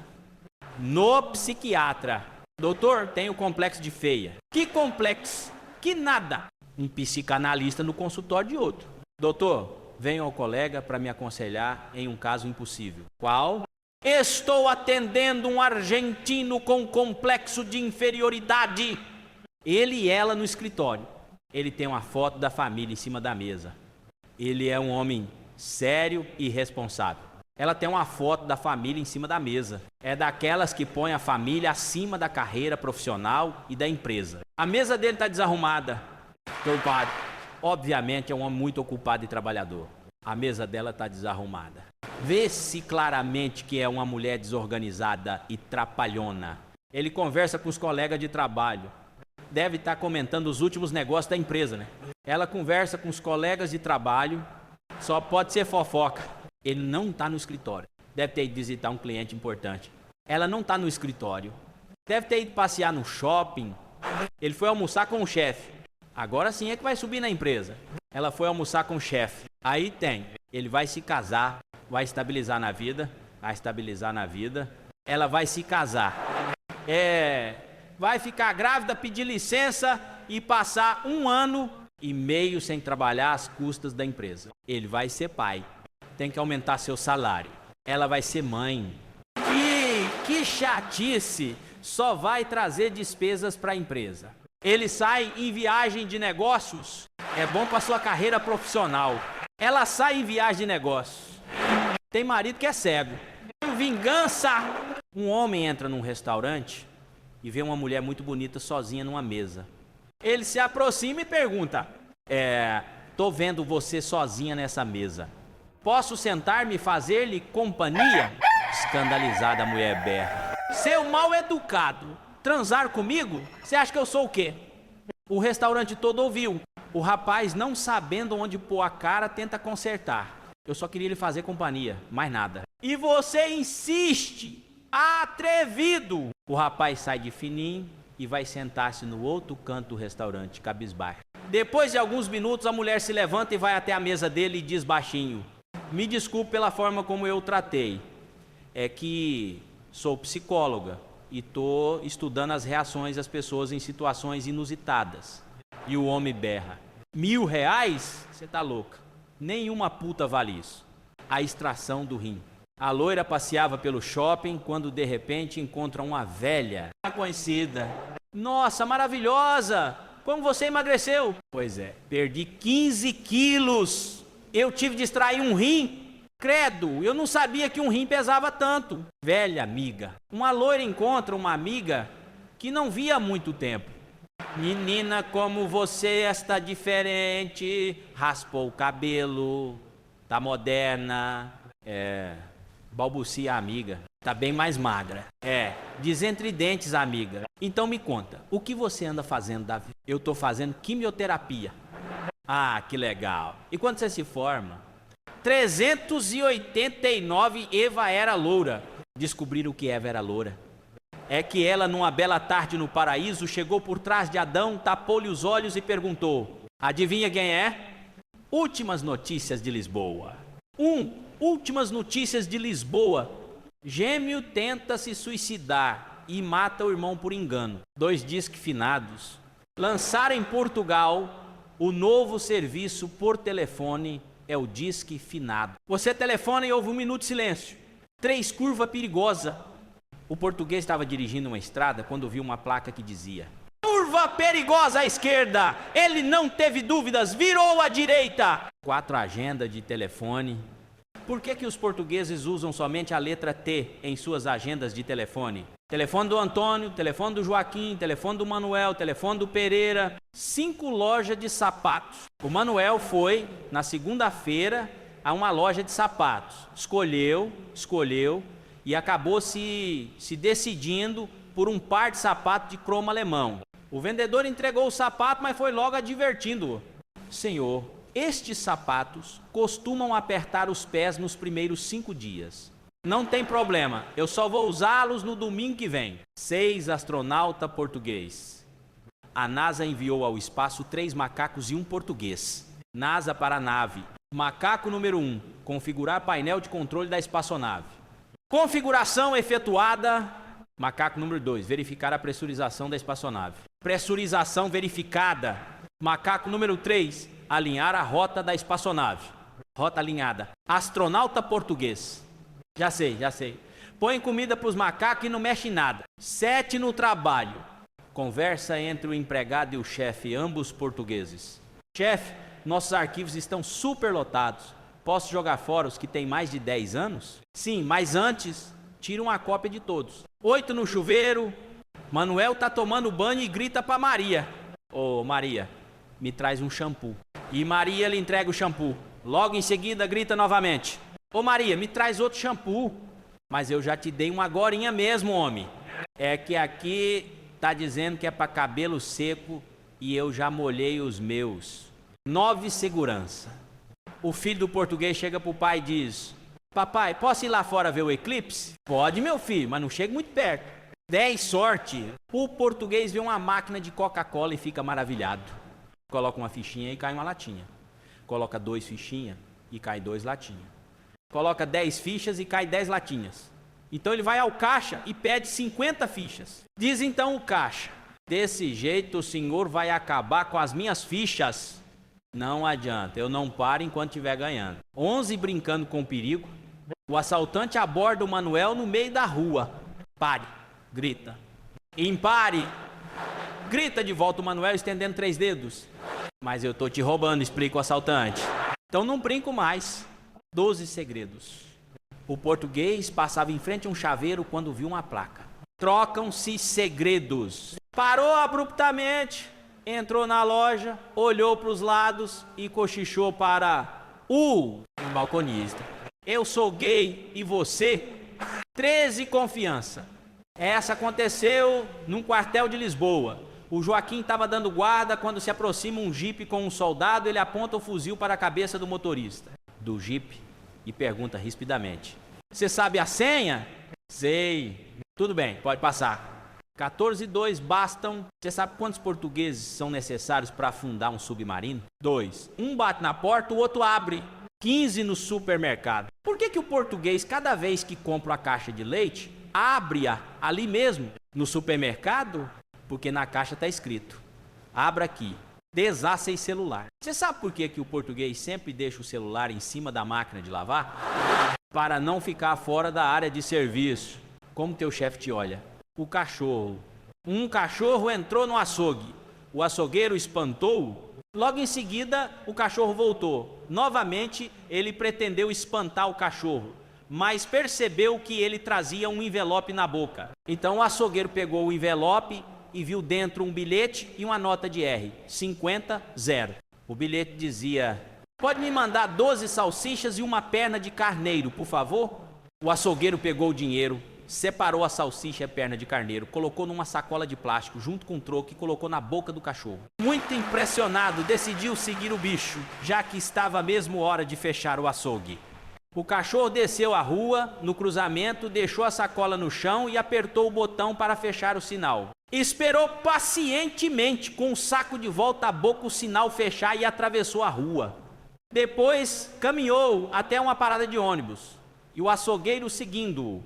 No ponto de ônibus, o cão olhou para a tabela de horário e sentou-se para esperar o seu ônibus. Veio o primeiro, o cachorro foi até a frente para conferir o número, voltou para o seu lugar. O outro ônibus chegou, ele tornou a olhar e entrou. Pasmo, o açougueiro, boquiaberto, pegou o ônibus também. De repente, com as compras ainda na boca, o cão se levantou, ergueu-se com as patas traseiras e puxou a cordinha para descer. Maravilhado, o açougueiro também desceu e seguiu o cão, até que este parou em frente a uma casa, colocou as compras no chão, afastou-se um pouco, correu e atirou-se de encontro à porta. Nada! Não abriu. Repetiu a operação. Nada. Ninguém na casa? Então, sob a observação do açougueiro, o cachorro circundou a casa, pulou um muro baixo, foi até a janela e começou a bater com a cabeça no vidro por várias vezes. Retornou à porta da frente e sentou-se aguardando. Passado um tempinho, um cara enorme abriu a porta e começou a bater no cachorro. O açougueiro correu até o homem e impediu-o, dizendo: por Deus do céu, homem, o que você está fazendo? O seu cachorro é um gênio. Gênio? Esta já é a segunda vez nesta semana que este estúpido esquece a chave.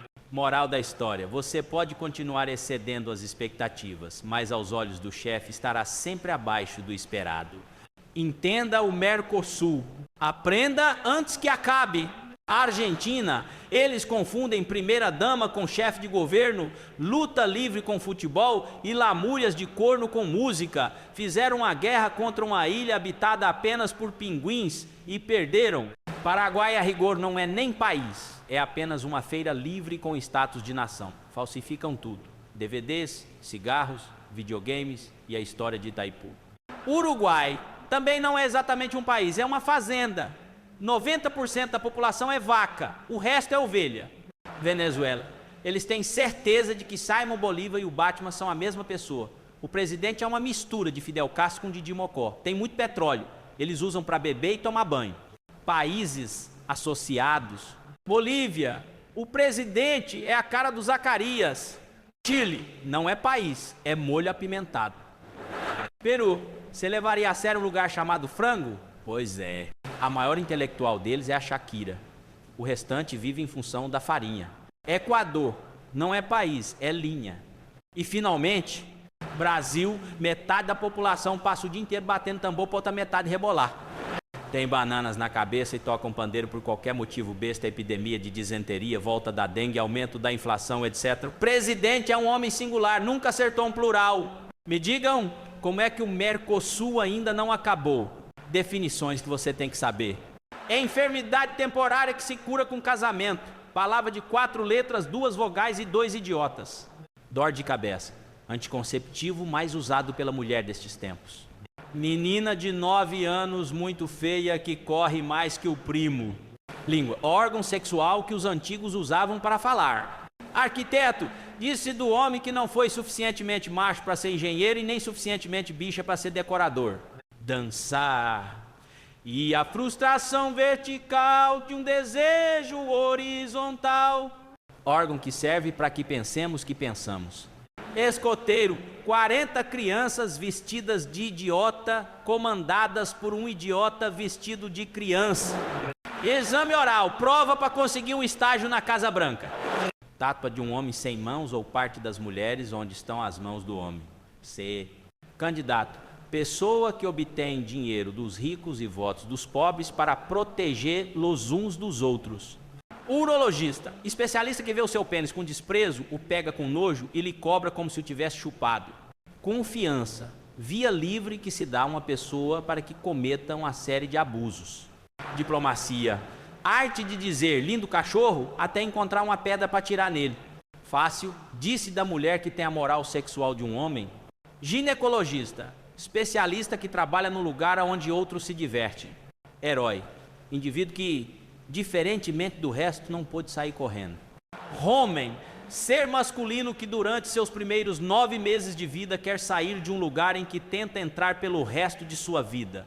Indiferença, atitude que uma mulher adota perante um homem que não lhe interessa, que é interpretada pelo homem como se estivesse se fazendo de difícil. Intelectual, indivíduo capaz de pensar por mais de 2 horas em algo que não seja sexo. Modéstia, reconhecer que não se é perfeito, mas sem dizê-lo a ninguém. Ninfomaníaca, termo com o qual um homem define uma mulher que deseja fazer sexo mais vezes que ele. Umbigo, espécie de campainha que as mulheres exibem, geralmente no verão, mas que se você a toca, quem atende é o noivo. Supermodelos, evidencia de que todos nós somos mal feitos. Trabalho em equipe, possibilidade de colocar a culpa nos outros. Salário de homem separado. Não há nada mais ecológico do que o salário de um homem separado. 27% para o leão, 25% para as piranhas, 33% para a vaca e 15% sobra para o burro.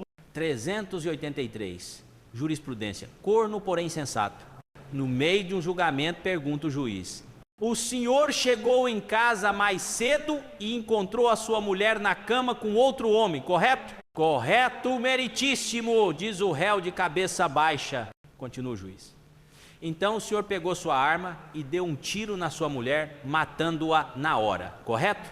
Correto, meritíssimo. Repete o réu. E por que o senhor atirou nela e não no amante dela? O réu responde: senhor juiz, me pareceu mais sensato matar uma mulher uma única vez do que um homem diferente todos os dias. Foi absolvido na hora. Papai Noel existe? Veja a opinião de um engenheiro. Existe aproximadamente 2 bilhões de crianças, pessoas com menos de 18 anos no mundo. Porém, como o Papai Noel não visita criança das religiões muçulmana, hindu, judaica e budista, isso reduz o trabalho na noite de Natal para 15% do total, ou 378 milhões de pessoas, de acordo com o Bureau de Referência de População. Há uma taxa média de 3,5 crianças por lar, tem-se um total de 108 milhões de lares, considerando que haja pelo menos uma criança boazinha em cada lar. 2. Papai Noel tem cerca de 31 horas de Natal para trabalhar, graças à diferença de fuso horário e à rotação da Terra, considerando que ele viaje de leste para oeste, o que parece lógico. Isso resultaria em 967, 7 visitas por segundo. E significa que para cada casa cristã com a criança boazinha, Papai Noel tem cerca de 1 milissegundo para estacionar o trenó, saltar, pular na chaminé, encher as meias, distribuir os presentes restantes sob a árvore, comer algum lanche que tenha sido deixado para ele, subir de volta pela chaminé, entrar no trenó e ir até a próxima casa. Considerando que cada uma das 108 milhões de paradas esteja distribuída uniformemente pelo mundo, o que naturalmente sabemos ser falso, mas será aceito para fins de cálculo. Estamos falando agora de aproximadamente 1,25 km por casa. Uma viagem total de 121, 5 milhões de km, sem contar idas ao banheiro e descansos. Isso significa que o trenó do Papai Noel move-se a uma velocidade de 1,046 km, S12 3 vezes a velocidade do som. Para fins de comparação, o veículo mais veloz já construído pelo homem, a sonda espacial Ulisses, move-se a acanhados 44, 1 km/s, e uma rena normal pode correr a 24 km h no máximo. 3. A carga útil do trenó representa um outro elemento interessante. Considerando que cada criança não receba nada mais que um Lego médio 907, o trenó levaria mais de 500 mil toneladas, sem contar o peso do bom velhinho. Em terra, uma rena normal não puxa mais que 136 carros.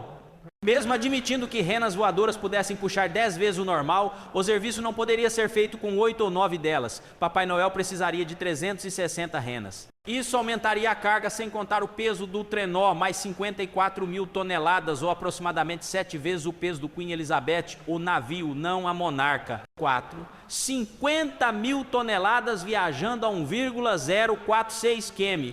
Cria uma enorme resistência do ar, isso aqueceria as renas da mesma maneira que uma nave espacial ao reentrar na atmosfera da Terra. O primeiro par de renas absorveria 14, 3x10 elevado a 19 joules de energia por segundo. Em resumo, elas explodiriam em chamas quase que instantaneamente, explodindo as renas atrás delas e criando estrondos sônicos ensurdecedores em seu rastro. Todo o conjunto de renas seria vaporizado em 4,26 milésimos de segundo, ou quase quando o Papai Noel atingisse a quinta casa em sua viagem. Porém, nada disso importa, pois o Papai Noel, com a aceleração resultante de uma parada brusca a partir de 1,046 km, S em 0, 1 segundo, estaria sujeito a uma força de 17 Gs. Um Papai Noel de 113 cramos, que parece ridiculamente magro, seria imobilizado no fundo do trenó por 1,957 258 kJ, o que esmagaria instantaneamente os seus ossos e órgãos, reduzindo a uma bolha trêmula de meleca pegajosa cor-de-rosa. 5. Conclusão: se Papai Noel existiu, ele já está morto. Suicídio da Glória. Glória era uma milionária de berço e muito gostosa. Um dia, Glória descobriu que o seu pai era veado. Descontente da vida, incapaz de aceitar a situação, resolveu se matar. Mas não podia se matar como qualquer outra criatura. Afinal, ela, Glória, era milionária, e ficar se atirando de qualquer viaduto ou ponte, cortando os pulsos ou tomando formicida era coisa de suicida pobre. Ela queria se matar com classe, de forma diferente, em grande estilo. Mandou aprontar o jatinho da família e só com o piloto se mandou para o céu. Pretendia se atirar lá de cima. Durante o voo, enquanto se preparava para o salto fatal, ela foi indagada pelo piloto a respeito do gesto extremo que ia executar. E chorando, contou a ele o que ocorria. Papai é veado, não consigo conviver com essa vergonha e vou me matar. Vislumbrando uma possibilidade, já que ele sempre havia cobiçado aquela mulher, o piloto sugeriu que dessem uma trepadinha antes dela se matar. Glória concordou, afinal, para quem ia morrer não custava nada quebrar o galho de um humilde piloto que se declarara tão apaixonado por ela. E assim foi. Piloto automático no avião e aleluia! Glória gostou tanto da trepada que desistiu de se matar. Qual é a moral da história?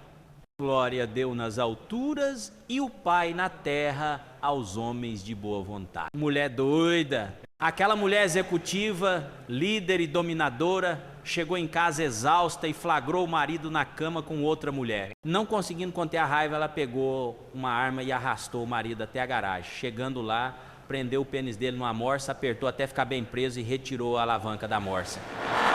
Em seguida, ela foi no armário de ferramentas, retirou um serrote e colocou sobre a bancada. Desesperado, o marido gritou: querida, você não vai cortar ele, vai? Claro que não, respondeu a mulher. Você é quem vai fazer isso. Eu só vou botar fogo na garagem. Algumas mulheres me dão medo. Palavras grandes. As 10 maiores palavras do português. Talvez não seja assim tão engraçado, mas não deixa de ser uma curiosidade inútil que pessoas desocupadas adorariam ler. Por isso eu posto mesmo assim. Désia, inconstitucionalissimamente 27 letras. Sinônimo de anticonstitucionalissimamente. Novera oftalmotorrinolaringologista, 28 letras. Profissional especializado nas doenças dos olhos, ouvidos, nariz e garganta. Oitura, anticonstitucionalissimamente 29 letras. Maior advérbio da língua portuguesa. Significa o mais alto grau de inconstitucionalidade. Cetera, monosialotetraexogangliosídeo, 32 letras. Substância presente em medicamentos como o sinaxial e o Cigen. Sexta, hipopotomonstro esquipedaliofobia, 33 letras. Doença psicológica que se caracteriza pelo medo irracional ou fobia de pronunciar palavras grandes ou complicadas como essa e as outras 9 palavras. 5 da dimetilaminofenildimetilpirazolona, 34 letras. Substância ativa em vários comprimidos para dor de cabeça. 4 tetrabrometacresol sulfonoftaleína, 35 letras. Termo específico da área de química.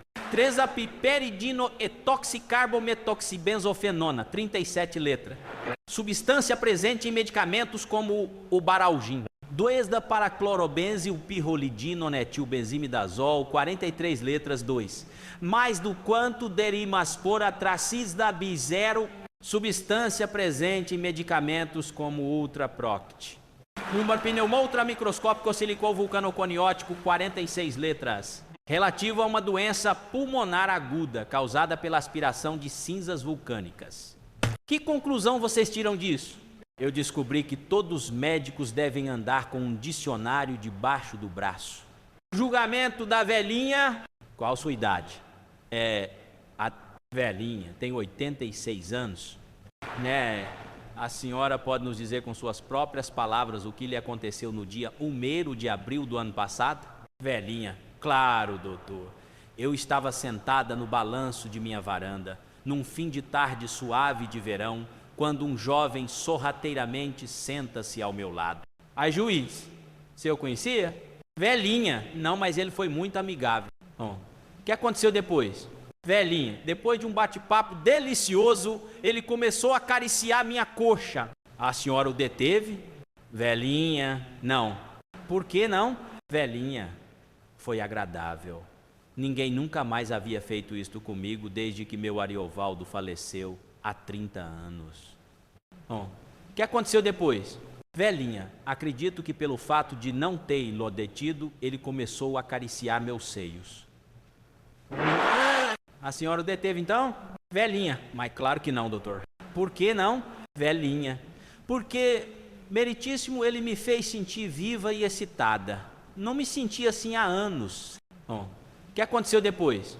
Velhinha, ora, senhor juiz, o que poderia uma mulher de verdade, ardendo em chamas, já de noitinha, diante de um jovem ávido por amor? Estávamos a sós. E abrindo as pernas suavemente, disse-lhe: me possua, rapaz. Uris? E ele a possuiu? Velhinha, não, ele gritou: 1º de abril! Foi aí que eu dei um tiro no filho da puta. Emprego do Juvenal. Juvenal estava desempregado há meses. Com a resistência que só os brasileiros têm, Juvenal foi tentar mais um emprego em mais uma entrevista. Ao chegar no escritório, o entrevistador perguntou: qual foi seu último salário? Salário mínimo, respondeu Juvenal. Pois se o senhor for contratado, ganhará $10.000 por mês. Jura? Que carro o senhor tem? Na verdade, agora eu só tenho um carrinho para vender pipoca na rua e um carrinho de mão.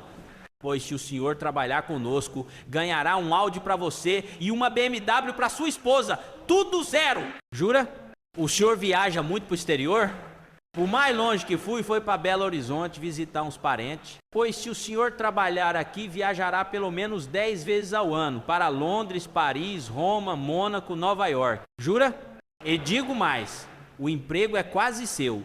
Só não confirmo agora porque tem que falar com o meu gerente, mas é praticamente garantido. Se até amanhã, sexta-feira, à meia-noite, o senhor não receber um telegrama nosso cancelando, pode vir trabalhar na segunda-feira. Juvenal saiu do escritório radiante. Agora era só esperar até a meia-noite da sexta-feira e rezar para que não aparecesse nenhum maldito telegrama.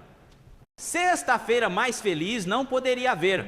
Juvenal reuniu a família e contou as boas novas, e convocou o bairro todo para uma churrascada comemorativa. Sexta tarde já tinha um barril de chopp aberto. Às 9 horas da noite a festa férvia. A banda tocava, o povo dançava, a bebida rolava solta. 10 horas, e a mulher de Juvenal, aflita, achava tudo um exagero. A vizinha gostosa e interesseira já se jogava para perto do Juvenal, e a banda tocava, e o chopp gelado rolava. O povo dançava. 11 horas, Juvenal já era o rei do bairro. Gastaria horrores para todos encherem a pança. Tudo por conta do primeiro salário. E a mulher resignada, meio aflita, meio alegre, meio assustada. 11 horas e 55 minutos. Vira na esquina buzinando feito louca uma moto amarela. Era do correio. A festa parou. A banda calou. A tuba engasgou, um bêbado arrotou, um cachorro uivou. Meu Deus, e agora? Quem pagaria a conta da festa? Coitado do Juvenal, era a frase mais ouvida. Jogaram água na churrasqueira, o chopp esquentou, a mulher do Juvenal desmaiou, a moto parou. Senhor Juvenal Batista Romano Barbieri? Se sim, sou eu. A multidão não resistiu. Telegrama pro senhor. Juvenal não acreditava. Pegou o telegrama, com os olhos cheios d'água, ergueu a cabeça e olhou para todos. Silêncio total. Respirou fundo e abriu o envelope. Uma lágrima rolou molhando o papel. Olhou de novo pro povo e a consternação era geral. Tirou o telegrama do envelope, abriu e começou a ler. O povo em silêncio aguardava a notícia e se perguntava: e agora? Quem vai pagar essa festa toda? Juvenal recomeçou a ler, levantou os olhos e olhou mais uma vez para o povo que o encarava. Então Juvenal abriu um largo sorriso, deu um berro triunfal e começou a gritar eufórico: mamãe morreu, mamãe morreu, mamãe morreu.